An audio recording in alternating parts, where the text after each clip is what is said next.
Hello and welcome back to another episode of this week's watches, and this week we have 12 incredible watches for you guys and girls. Those of you who've been watching for a while, you know the drill by now. Down in the description there is a link to every single watch you see on the table, as well as a timestamp to skip to that specific watch. Let's say you're here just to see the Hermès, you can go straight down and see that watch, as well as I say, the link to the website where you can see all the details, the photos, the price and everything like that. If you're new here, we do this every single Saturday, 9:30 a.m.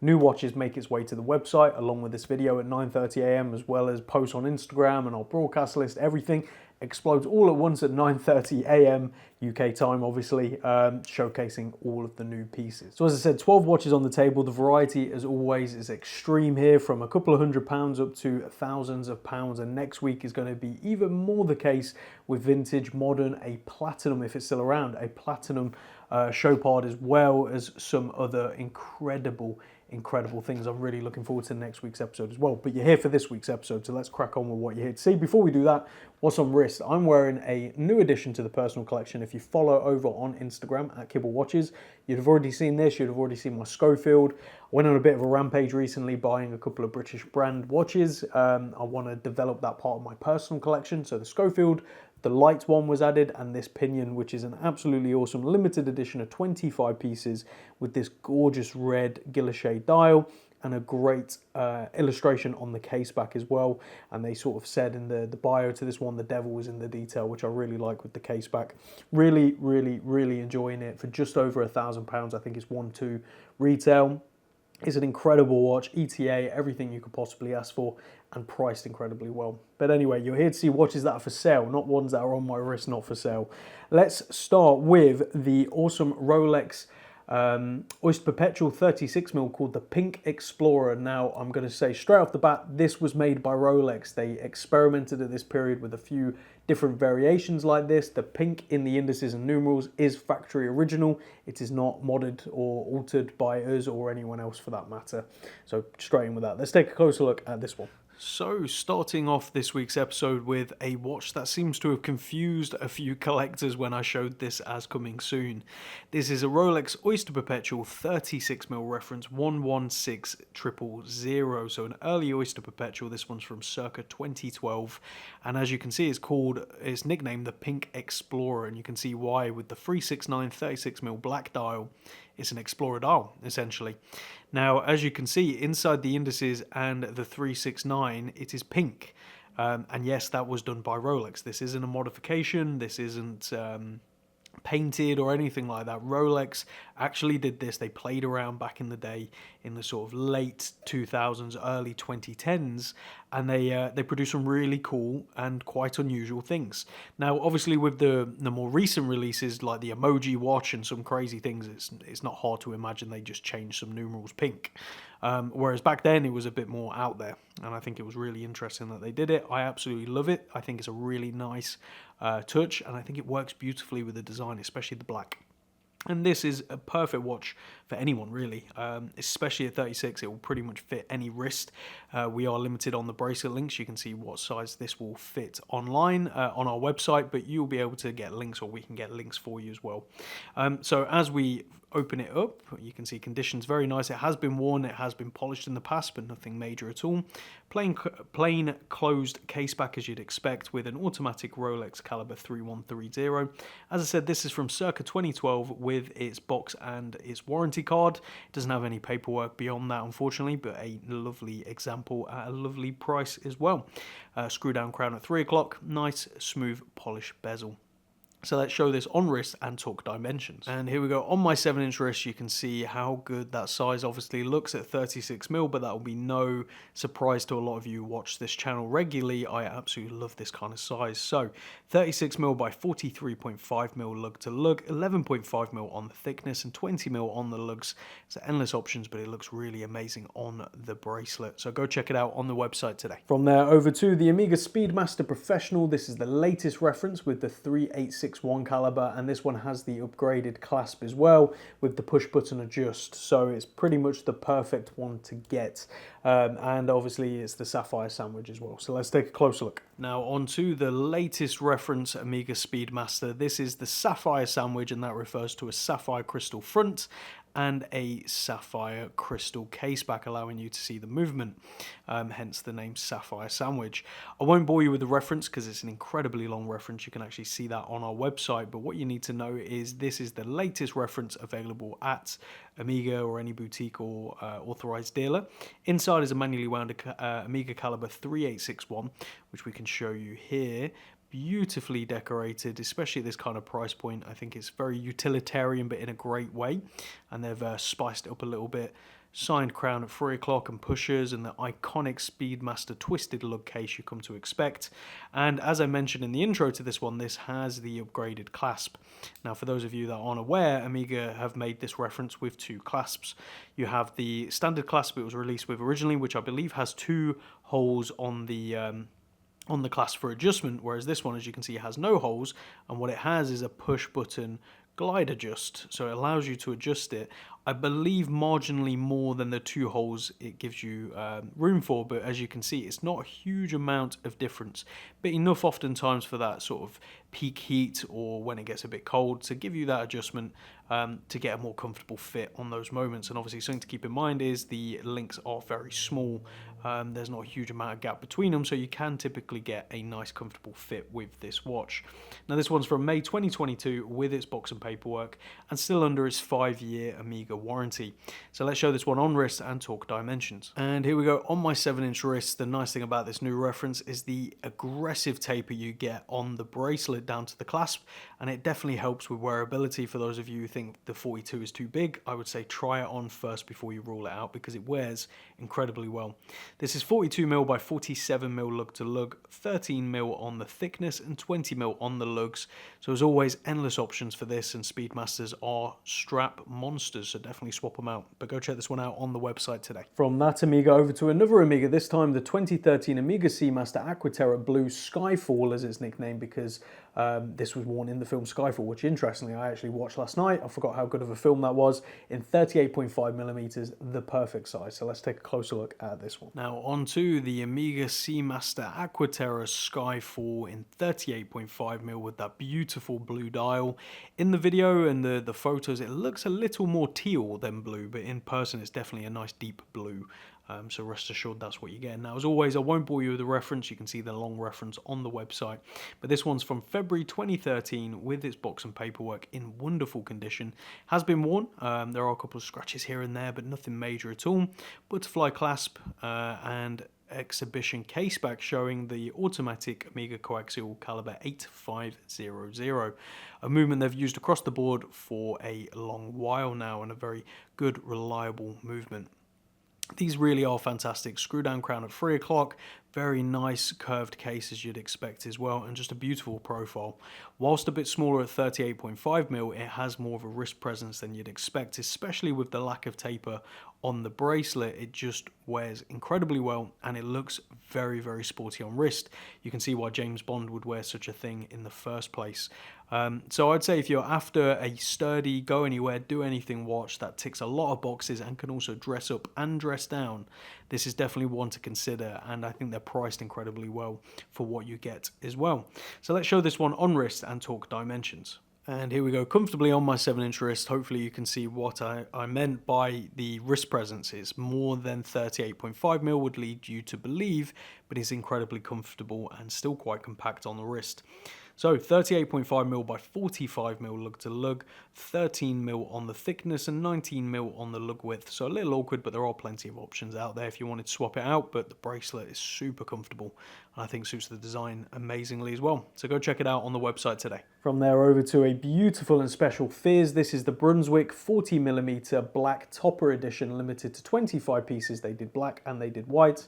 And they've done a second round as well, which sold out instantly as well. So if you missed out on the first round, which is this one, here's your opportunity. So let's take a closer look. Now on to the Fizz Brunswick 40 Topper Edition in the black. And the black is incredible. It has this lovely grain to it, which can be quite hard to capture. In some lights it goes to this almost like jet black, and in other lights you get that real beautiful grain pop through. You have the Californian dial as it's nicknamed. So you have the Roman numerals at the top and the normal numerals at the bottom, and a vibrant yellow second hand which contrasts against everything. really, really beautifully. Limited to just 25 pieces. This is a reference BS24000. And the nice thing about this reference is it's an all matte case, all brushed, so there's no polished parts to the case, apart from some polish on the crown. As you can see there, as we flip it over, you have a signed case back, and inside is an automatic ETA 2824-2, so a classic workhorse movement. Comes paired on its original strap and buckle, and it definitely suits the overall design. I think the nice thing about a watch like this is it's quite easy to pair with a lot of different straps of different styles. Even NATO straps I think would look really, really good on this one. This is from June 2022. As I say, limited to 25 pieces. They also did a white dial, which was also limited to 25 pieces. And they've just done another edition very recently with Topper, which has been a big success and I believe completely sold out as well. So if you missed your opportunity to get this first generation, now's your chance. So let's show it on wrist and talk dimensions.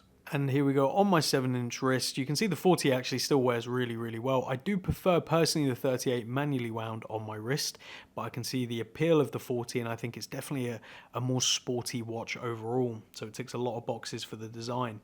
So this is 40mm by 46mm lug to lug, 11.5mm on the thickness, and 20mm on the lug. So endless options for swapping this one out for a variety of different straps, which I think are going to really suit it. So go check it out on the website today. From there to an early Scofield Beta. This is the Beta 1 with an enamel dial, a grey enamel dial, not something you see often at all from Scofield, and one of only a handful, I believe, total. So a great opportunity to pick up something unique from Scofield. So let's take a closer look. Now on to quite a rare and early Scofield Beta. This is the Beta 1 with a beautiful grey enamel dial. Now as I catch that light, you'll start to see the shine of enamel, which if you've ever seen enamel in person, you'll know exactly the sort of texture and finish and look it gives off when you catch the light. It's really, really beautiful, and it creates a very matte finish when out of the light, as you can see here. So very monochromatic almost, but then you have the pops of color with the indices and the hands and the little Beta logo down at 6 o'clock. Really, really wonderful design. As I've said million times over, I'm a big fan of Scofield and what Giles is doing. I think his attention to detail and his design is what speaks volumes for the brand. You can see nice big case, big bold polished crown, nice screw points on the strap as well, and it's paired on this really nice woolen strap with a Scofield signed buckle, which I think suits it perfectly. So as I say, Beta 1, as we flip it over, you can see an exhibition case back showing a automatic Nordstock Synchron ETA movement inside, which has been repurposed obviously by Scofield. I think it's nice that they do this. It brings sort of these watches back to life and gives a usability again. And this one's from circa 2017 with its box and paperwork, so you really can't go wrong. Condition overall is very, very good. Obviously, a watch of this size is going to have some scratches. When you wear these, you know you're wearing them, and they will not fit under a dress cuff, that's for sure. But I think you sort of know that when you're getting into a Scofield. So let's show this awesome watch on wrist and talk dimensions. And here we go on my 7-inch wrist. You can see it's a big watch. It's unforgiving in the best of possible ways. Now, I've just got the Scofield, it's called the Light one, and it's a smaller case than this one. The first time they've released a new case in a while, and I do much prefer it on my wrist personally, but I think if you have the wrist to support it, these designs are fantastic. So this is 45mm by 52.5mm lug to lug, 14mm on the thickness and 24mm on the lug, so it's a big watch with big straps as you'd expect. But go check out this awesome watch on the website today. From there over to my personal favourite, a watch I've sort of been holding on to for a little while, and I'm finally now bringing it to you guys. This is this Dubois Shett brand. I'm probably butchering the pronunciation of that. 18 karat triple calendar moon phase chronograph Da Vinci in quotation marks, because it kind of looks like an IWC Da Vinci, which seemed to be getting a lot of attention recently. It has a skeletonized back as well. Beautiful, absolutely beautiful, incredible value for money for what you get. So let's take a closer look at this one. Next up, we have this gorgeous and incredible Dubois Shett brand, Shetland band. I don't know how to pronounce it, so please forgive me. Very long name on this one. And this is an 18 karat yellow gold triple calendar moon phase chronograph. That is a lot going on that watch, so let's talk you through it. You have a pointer date around the side with this beautiful blue tone. Obviously the dial is this sort of creamy eggshell color, which is patinaed. to this beautiful tone pretty much throughout. You've got really nice hands, chronograph seconds main at the top, 30-minute totalizer at the top with the day of the week and the month proudly stated. At 6 o'clock, you have a 12-hour totalizer for the chronograph and the moon phase hidden away beautifully in there, which when you catch the light, it really shines. Running seconds and a 24-hour over at 9 o'clock as well. And all of that is housed in this beautiful 18-karat gold case with these elegant hinge lugs, as you can see, that are on a bar, almost like a converted pocket watch and very much like the IWC Da Vinci. We have a crown at 3 o'clock and the pushers, this really extravagant detailing throughout the case, as you can see. And then we flip it over and you're presented with an exhibition caseback showing a highly decorated skeletonized movement. This is actually a quite modified ETA 7750, so a nice easy movement to have serviced. Obviously there's a lot of complication on it, but it can be done. And you can see on the rotor it says Jörg Dahler, I believe that's how you pronounce it. After researching this, contacting the brand because they actually are still around, the only thing we can sort of get to is that it's probably the name of the owner who owned and wore the watch, and it was commissioned by that person to have that done, especially considering it's in the type font and it's on the rotor. So that's been done by the brand at some point, but they don't have any records or history of it, unfortunately, and we couldn't find anything particularly out about that either. Mineral back and mineral glass front as well, so it's not acrylic and it's not sapphire, it's mineral glass. So very, very nice, and this is from circa 1980s. We paired it on this beautiful wax style strap with a gold plated buckle to suit the watch beautifully. You can see really, really elegant design, and I think personally incredible value for money for what you get. But let's show it on wrist and talk dimensions. And here we go. On my 7-inch wrist, this watch only becomes better when you put it on wrist, which is quite surprising. 37mm by 46.5mm lug to lug, 15mm on the thickness, but for some reason it wears a hell of a lot thinner than that, so it doesn't feel that thick on the wrist. And 20mm on the lugs.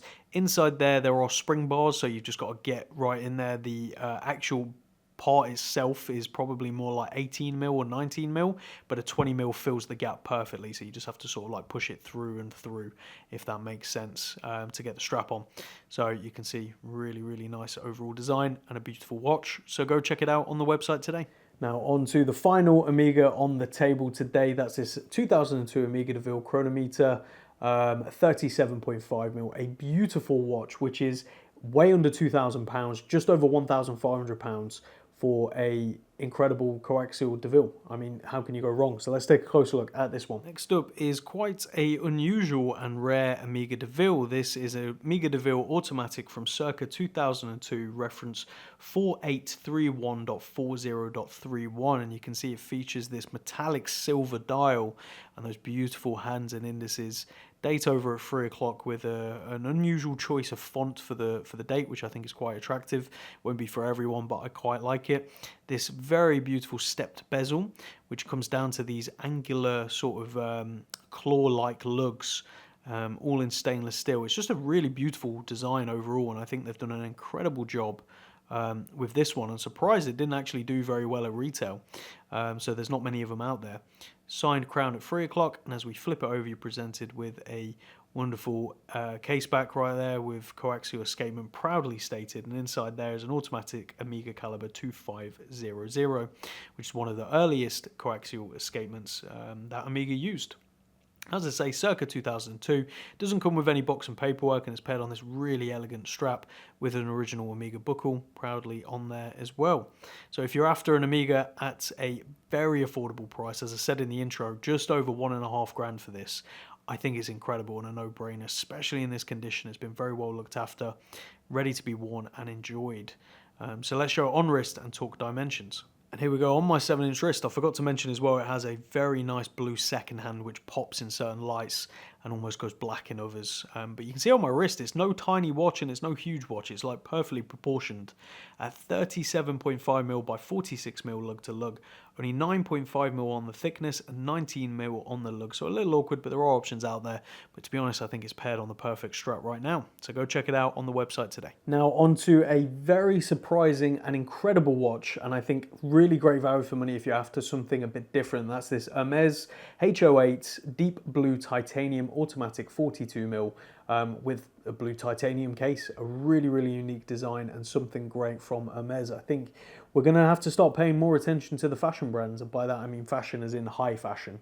So let's take a closer look. Next is this beautifully designed, at least in my opinion, Hermès H08, which has definitely been making the rounds within the watch collecting community for being a beautifully designed watch, and so something quite different from one of the major fashion brands, being Hermès. And I think we're seeing a lot of interesting things coming out of brands like Hermès, Louis Vuitton, and many others. So I'm excited to see what the future holds. And it definitely puts some strain, in my opinion, on the Swiss brands, because these brands are coming from a design perspective, but are also ticking the other boxes when it comes to mechanics, the presentation, the case sizes, everything else you could possibly imagine.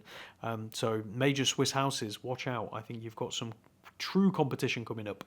I won't bore you with the reference to this one, incredibly long reference, but as you can see, a very deep dark blue titanium case with black on the bezel and a black screw down sign crown, and black on the case back as well, and we'll show that in more detail in a second. But the dial has this gorgeous texture, really nice profile on the hands, which are loomed in just the right places to present the hour and the minutes, and the indices as well. All beautifully done in a very attractive font, in my opinion, especially 8 and 4. I absolutely love those. 3 as well. Actually, I love all the numerals. Very cool. Date placement at 4:30. That's going to annoy some people, but I'm glad they've got a date, and I think it's hidden quite nicely, to be honest, within the design, and a really nice second hand as well. Now, it comes on this fitted blue rubber strap with a black signed buckle, which opens up like so and pops open. You can still see some stickers on there. The Hermès H repeated pattern is present on the rubber strap, although they've called it bracelet Hermès right there. Didn't notice that. Anyway, so exhibition caseback showing again a very nice movement with Hermès branding throughout, sort of as you'd expect. And this is an automatic Hermès caliber H1837. You can read a little bit more about that on our website, and this one's from December 2022 with its box and paperwork. Beautiful box, beautiful presentation, again as you'd expect from Hermès. But where this watch really shines, in my opinion, is on the wrist. Now, something just to quickly mention, they call this the 42, but it's actually 39mm on the case. I think it's 42 more from a sort of cross point. Why they've done that, I don't really know, to be honest. We traditionally measure watches like that, and that's the size, 39. But we'll show it on wrist, and you can see how it looks. And here we go. You can see fitted on my 7-inch wrist. It fits beautifully. It really does fit the wrist nicely. I think it was kind of made for my wrist size. That's what it feels like on the wrist. So this is 39mm by 46mm lug to lug, 10mm on the thickness and 20mm on the lugs. So you could swap it out for other straps, but to be honest, I think this pairing just works beautifully. So go check out this unusual watch on the website today. From there over to a watch that's very difficult to capture. It is a very green dial, greeny yellow, but it's not as bright as it sometimes looks in the photos and the video, so I do apologize, but it's very hard to capture. That's this awesome Oris Pro Pilot and Kermit edition 39mm in titanium with the little Kermit in the date wheel, which is only on the first day of the month. So just to mention, people think it's there every day. How do you know the date? It's only there on the first. So let's take a closer look at this one. Now on to the Oris Pro Pilot. This is the 5-day Pro Pilot Kermit. Now I'm going to try and get that light to be less harsh, and they have done a very good job of getting this to be true Kermit green, because it's a very fluorescent green, almost bordering on yellow in certain lights, and then there's really deep matte green in other lights, as you can see hopefully right here. Now as we take a closer look, you'll see Kermit very happily right there in the date window staring back at you. As mentioned in the intro, that is only present on the first day of the month. For the rest of the days, it's just a normal date wheel. But on the first day, you get Mr. Kermit right there looking back at you. So very, very cool. This is titanium, and it is a very, very cool case design with the Pro Pilot. It seems to be doing well for Oris, but as always, it's hard to see long term. I think it's probably not going to be a huge hit like the Aquis or any of those other models, which makes it quite an interesting watch to pick up at a very good price secondary market, which it currently is. Won't bore you with the reference. It's an incredibly long reference, and you can see it comes paired on its original Oris titanium bracelet. It is worn, but nothing too major, and it has this really awesome, like heavy duty seatbelt style clasp, which says lift. As you lift it up, it opens up like so, and then it pops open, and you just push it back down. Some stickers still present, as you can see. Really, really nice. Very futuristic, I think. As we have a look at the open case back, you can see a very, very beautiful, in my opinion, simply beautiful movement right there finished. That's an Oris in-house caliber 400, which is a 5-day automatic power reserve. A very, very nice looking movement. And again, I think priced really well for what you get personally. This one's from March 2023 with its box and paperwork. So let's show it on wrist and talk dimensions. And here we go. On my 7-inch wrist, it is a big pop of colour, that's for sure. And I think with the sun, as I said, starting to slowly come out here in the UK, I think it will add a nice little pop when you're out and about in the sun. So this is 39mm by 46.5mm lug to lug, only 11.5mm on the thickness and 19mm on the lugs, but to be honest, I think you'll be keeping it on the bracelet. It's definitely the sort of unique aspect, along with the case and the dial and the fact Kermit is there looking at you, of this watch. So go check it out on the website today. From there over to one from the personal collection, which I'm going to be very sad to see go. That's this very rare and interesting Movado Zenith Defy. Now, it's branded Movado and Zenith together. Now, if you know this period, which is about the 1970s, they did a lot of this together. You don't actually see it that often, surprisingly, but this is one of those rare occasions where it's branded Movado and Zenith, and it's a Defy, and it has an automatic ETA inside. A very, very cool watch. So let's take a closer look at this one. Now onto this beautiful and special watch from the personal collection, and I really enjoy these double branded watches because it shows just how difficult times were in the 70s. You know, brands had to come together to try and make watches together to sell them. And there was a lot of that going on at this period. And I just think it's really interesting to see. Quartz crisis was in full motion, and these brands were clutching onto what they could of the market because everyone was just going over to more affordable Chinese and Japanese and all these other brands that were just absolutely killing it at the time. So it's sort of an insight into how difficult times were, especially because not only did they collaborate, they came out with some crazy designs, really pushing the boat out there, and I think this is one of them, and I love it to pieces. This is a Movado Zenith Defy, as you can see, with a beautiful linen dial, day date over there at 3 o'clock. Now you have the Movado branding, it says Movado written right there, and a Zenith logo right above it, a Zenith sign crown, a screw down case back, and a Zenith sign on the bracelet, which is like this lobster, I don't know what you'd call it, but like this bricklayer bracelet. Very, very cool, very quirky, and I think this is going to have its time back in the limelight, whether it be now or in the future. So the reference to this one is where is it? 01-0050-345, and it's from the circa 1970s. And inside, behind that closed case back, is an automatic I can't English today, automatic Zenith signed ETA caliber 2832. By that, what I mean is it's signed ETA, as you'd expect under the balance, but the rotor and everything else is signed Zenith, so very, very nicely done. It does come on its full-size bracelet with a huge amount of adjustment in the clasp to fit a wide array of wrists, and it's just overall very, very nice. It's worn, it hasn't been polished.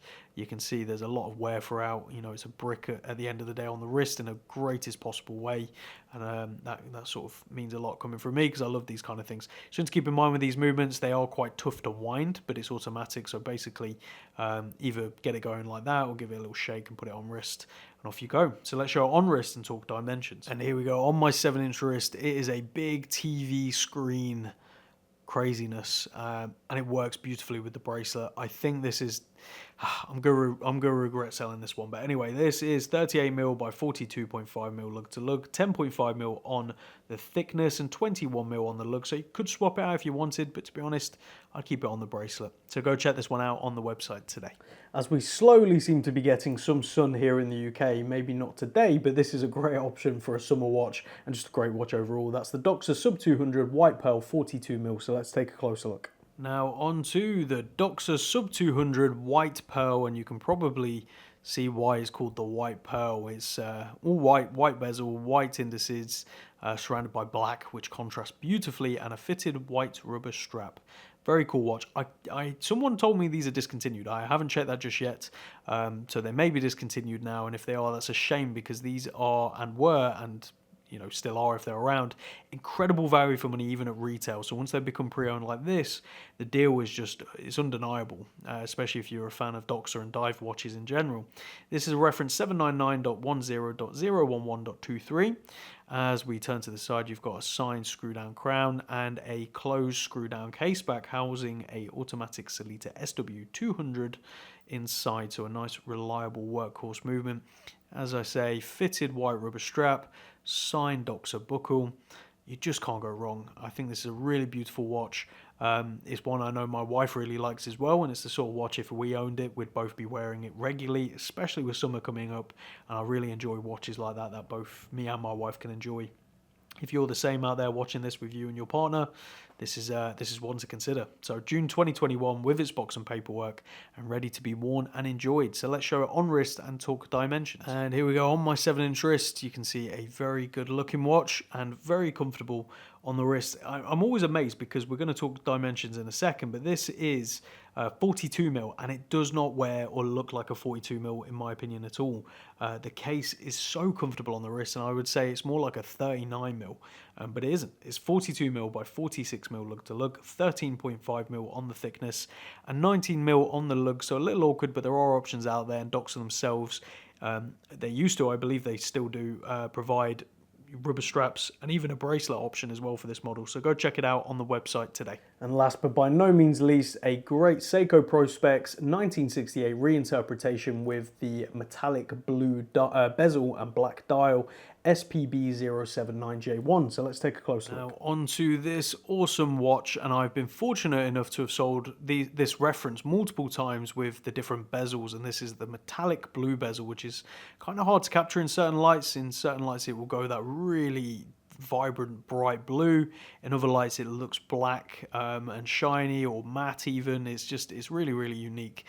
Nice matte black dial and big bold hands and indices that you'd expect from this Pro Specs line.